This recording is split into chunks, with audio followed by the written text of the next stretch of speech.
नमस्कार। आज हम राम कथा के विशाल विस्तार में उतर रहे हैं। हाँ, खासकर इसके जो 7 कांड हैं उनकी संरचना पर बात करेंगे। हमारे पास जो स्रोत हैं वो हर कांड की जो मुख्य घटनाएं हैं उनका एक खाका देते हैं। बिल्कुल, एक तरह से कहानी का ढांचा। तो चलिए राम की यात्रा के इन 7 चरणों को संक्षेप में समझने की कोशिश करते हैं। हाँ, शुरू करते हैं। पहला है बालकांड।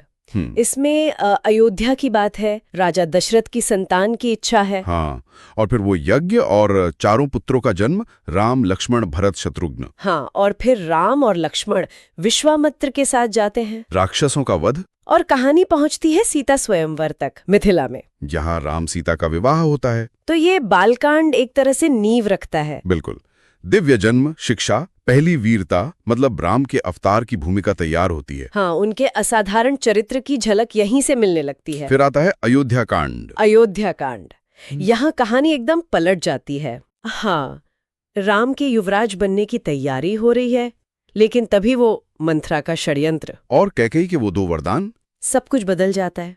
राम को मिलता है 14 साल का वनवास, मतलब जंगल में रहना। और लक्ष्मण और सीता जी भी साथ जाते हैं। वो भी एक बड़ा फैसला था। बिल्कुल। और उधर भरत का त्याग, वो सिंहासन नहीं लेते। हाँ, अयोध्या कांड असल में रिश्तों, कर्तव्य, त्याग और थोड़ी राजनीति का जटिल ताना बाना है। स्रोत इसे धर्म संकट की तरह दिखाते हैं। सही कहा, वचनबद्धता और निजी इच्छाओं के बीच का संघर्ष। इसके बाद शुरू होता है अरण्य कांड, जंगल का जीवन। पंचवटी में उनका निवास। वहीं शूर्पणखा आती है, फिर खर दूषण से युद्ध होता है, उनका वध। और फिर वो मारीच वाली घटना, सोने का हिरण। हाँ, और उसी धोखे की वजह से रावण सीता जी का हरण कर लेता है, मतलब अपहरण। यही कहानी का सबसे बड़ा मोड़ है, सीता हरण। यहीं से राम के जीवन का लक्ष्य बदल जाता है। और रास्ते में वो जटायु का बलिदान, वो भी बहुत मार्मिक है। हाँ, धर्म के लिए प्राण देना।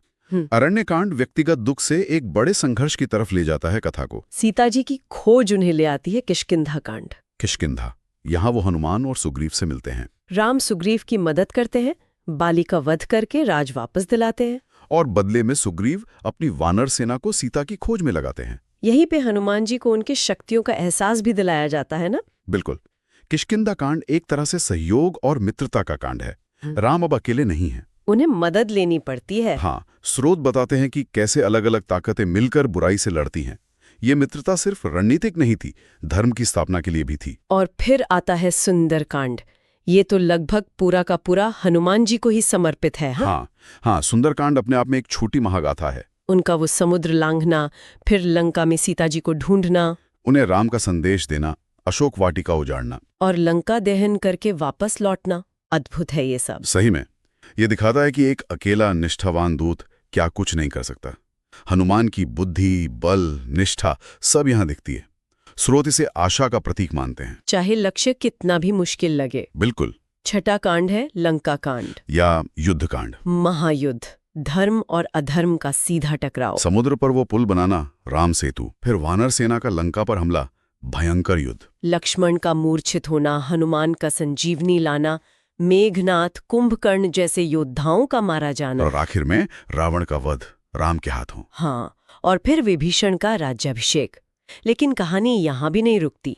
सीता जी की अग्नि परीक्षा। वो अग्नि परीक्षा, आग से पवित्रता की परीक्षा। हाँ, ये थोड़ा विवादास्पद पहलू है, पर स्रोत इसे उस समय के समाज और राम के राजधर्म के नजरिए से दिखाते हैं। और फिर आता है आखिरी कांड, उत्तरकांड। उत्तरकांड, इसमें अयोध्या वापसी है, राम का राज्याभिषेक, भव्य स्वागत। लेकिन फिर प्रजा के संदेह। हाँ, और उसी वजह से सीता जी को फिर से वन जाना पड़ता है, वाल्मीकि आश्रम, जहाँ लव कुश का जन्म होता है। बाद में अश्वमेध यज्ञ के समय राम अपने बेटों से मिलते हैं। और कथा का अंत होता है राम के सरयू नदी में जल समाधि लेने से, मतलब वो जल में विलीन हो जाते हैं। उत्तरकांड कहानी को एक जटिल, कुछ हद तक दुखद मोड़ पर लाकर खत्म करता है। राजधर्म और व्यक्तिगत जीवन का द्वंद्व दिखता है। सही। तो ये देखिए कैसे हर कांड कहानी को आगे ले जाता है। जन्म, फिर वनवास, संघर्ष, सहयोग, युद्ध, और अंत में एक बहुत ही जटिल समाधान। पूरी संरचना धर्म, कर्तव्य, त्याग और अच्छे बुरे की लड़ाई को दिखाती है। बिल्कुल, जैसा कि हमारे स्रोतों में बताया गया है। तो ये थी राम कथा के 7 कांडों की एक झलक, जैसा हमारे स्रोतों में बताया गया है। और जैसे स्रोत राम के जल समाधि लेने से कहानी खत्म करते हैं, तो ये सोचने वाली बात है।